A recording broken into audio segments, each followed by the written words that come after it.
Core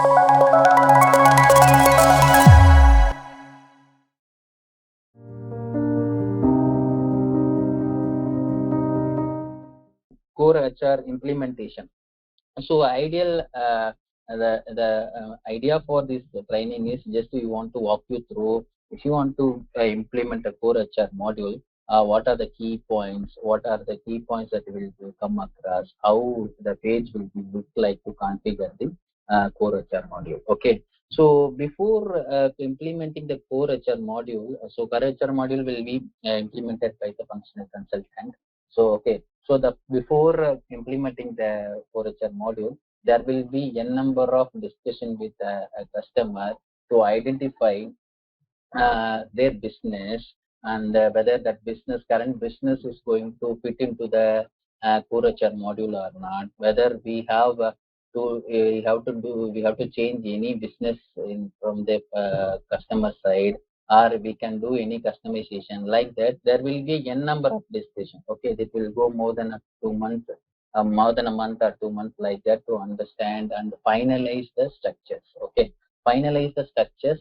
After finalize, get the sign off, then only the consultant will come and do the configuration in the test instance and show them the final output and do the transaction. Then we will go to the production. Okay, so finally, ideally, after completing this one, what we are going to achieve, in the sense, we are going to achieve the this kind of structure. Okay, this will be the final outcome. After that, we will handling with the employee. This is how we are going to achieve it. So achieve this one, what are the key information that we will consider during the core HR, in the sense, core HR implementation, in the sense, these are the things. Okay, so I have just listed down the few key information only. So these are all the not complete list. Okay, so there are some optional things also there. There are legislation specific things also there. If you're going to implement any specific legislation, there are additional configuration needs to be there. Okay, all this stuff, there is a document available in the Oracle site. Okay, Oracle documentation, and there is an implementation PDF will be there, document will be there. We can go through that one. That's a big slide, a big document actually. Then if you want to know each one of the topic very specifically, in the sense, we can refer that one. Okay, so here I just walk you through the important key that we can come across during the support also. Support is also, we have to know all this concept, how it is going to help the support person to the manager. Okay, so here let me walk you through on the key points. Geography. So before, when you're going to implement the core HR, so there definitely we will deal with the location, that means addresses. Okay, so geography will help us to define the address style.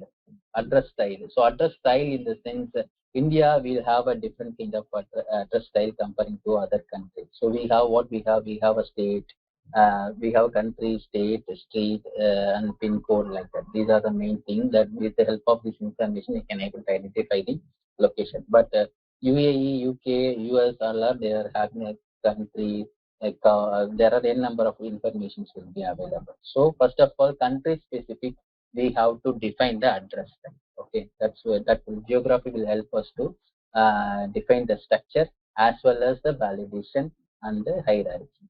Okay, so validation, in the sense, we can entering the pin code itself will automate the remaining value, like state, country, something like that, like in that kind of information. Coming to the location, when you are considering the implementing the core HR, location creation is mandatory to maintain the company address and some related address to the organization. Before we have to create the organization, which is location, then that will be linked to the subsequent configuration. Okay, so coming to enterprise structure configurator, so we call it as ESC. Okay, ESC, in this is nothing but it's nothing actually. What we do, I have listed down the key information one by one. Okay, there are two way of configuration. We can go individual task and configure it and link it one by one. Otherwise, there is an enterprise structure configurator, where in a single page you can able to do most of the required information in the single page. It's kind of interview based or trained region related pages. So we will complete one by one. All this information in a subsequent slide we will cover up. I will cover up and show the pages how it will look like. Just I am giving you overview of this one. So coming to enterprise, enterprise is the topest a node in the organization structure. It's nothing but the company. Okay, so we have a training apps to fusion. Apps to fusion is the one of the company training institute. So we say that apps to fusion is the enterprise. Okay, and the division. In the organization structure, division is the optional one. So if they are in the apps to fusion itself, if they are not going to do the training, they are going to take doing the service also, of application servicing also, and they are doing some X and Y business also. So if they want to track and do their functionality in individually in the sense, we can create the organization with the organization structure with the division, and we can group that transaction accordingly. So this is optional one based on the client or the client business. We will suggest to them or we will configure it. Business unit. Business unit is actually it's going to do the transaction on behalf of the legal entity. Okay, so here the business unit only it's going to deal with the employee and legal entity. What does mean by legal entity? Legal entity is recognized party with the rights and responsibilities given by the legislation. So what does mean in the sense? So each company will be has to should be registered with the country with the government for the rules and regulation and paying the tax, all the stuff. Okay. So that means basically legal entity. We will create a legal entity wherever the organization a company has registered in the world. So based on that one, you will create a legal entity. And the legal employer, payroll statutory unit, and the tax reporting unit, all are comes under the legal entity only. Okay, there is no different page available to do the configuration for all this stuff. So in the when we are creating the legal entity itself, we will define whether the legal entity is going to be a legal employer or payroll statutory unit or tax reporting unit like that. So let me explain you what is the legal employer and payroll statutory unit. Legal employer in the sense, suppose as I mentioned, we are doing some transaction, we are doing some business in India. Okay, we have a Mumbai office and Chennai office, but we are not going to maintain the employee in the Chennai office. Okay, we are going to maintain the employee only in the Mumbai office. In the sense, we will create two legal entity. Okay, we're saying the Mumbai and Chennai like that, but we are going to deal with only in the Mumbai office for the employee. In the sense, we will mention Mumbai legal entity as a legal employee. Basically, if you are going to deal with the employee in the sense, we have to make that legal entity as a legal employee. Okay. So payroll statutory unit in the sense, if you are going to handle, if you are going to maintain the payroll payment payroll module in the sense, then we are going to select as a payroll tax reporting statutory unit. We call it as a PSU. Then when you are selecting this one, automatically tax reporting will be associated with that one. This is how it will be. And department is the lower level of the business unit. So under the business unit, if you're doing a training institute in the sense, we have a different training department will be there. So there will be HR department and a trainer department like that. So again, it's a lower level of node, and we are segregating the and streamlining the services.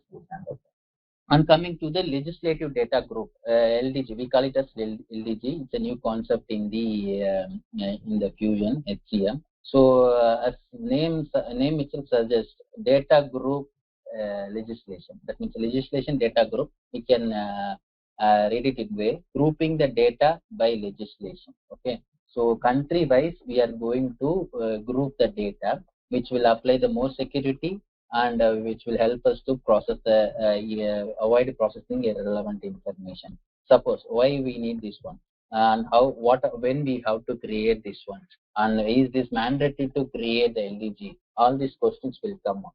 So basically, LDG is related kind of a partitioning payroll related data. Okay. So for example, we are going to implement the payroll for UK and India.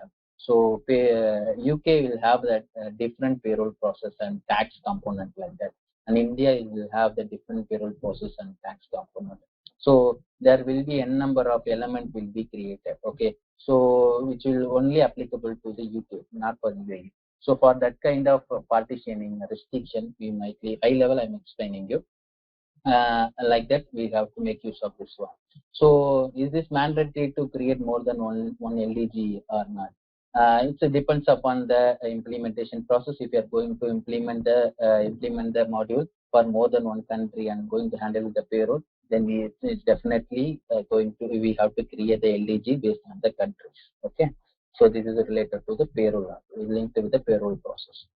And we have a concept called tree. So we call it as a HCM tree. We are having a 4 kind of trees: geography, position, organization, and department. So geography is, as I mentioned here, we will create a geography and create a structure tree. Tree in the sense, when entering the pin code, automatically the remaining data will be populated. It will help the user to speed up the process. Also, it will eliminate them human errors like that. It will help us. Other than the position, organization, department, all these three basically will help us for the approval concept. Okay, find out, it will always deal with the parent child concept like that. So jobs and positions. So we are all aware of the jobs and position, and grade rate and grade ladder. This is going to another level of segregation in the position and job, and we will maintain the grade rates. For example, compensation details for particular grade. What is the minimum and the maximum amount that we can compensate to the employee while hiring, like that. And grade ladder. So suppose there is a progression is going to happen. So from what order the employee has to progress. Suppose he is in C1. If he has to go directly D1, in the sense we can build the ladder as a C.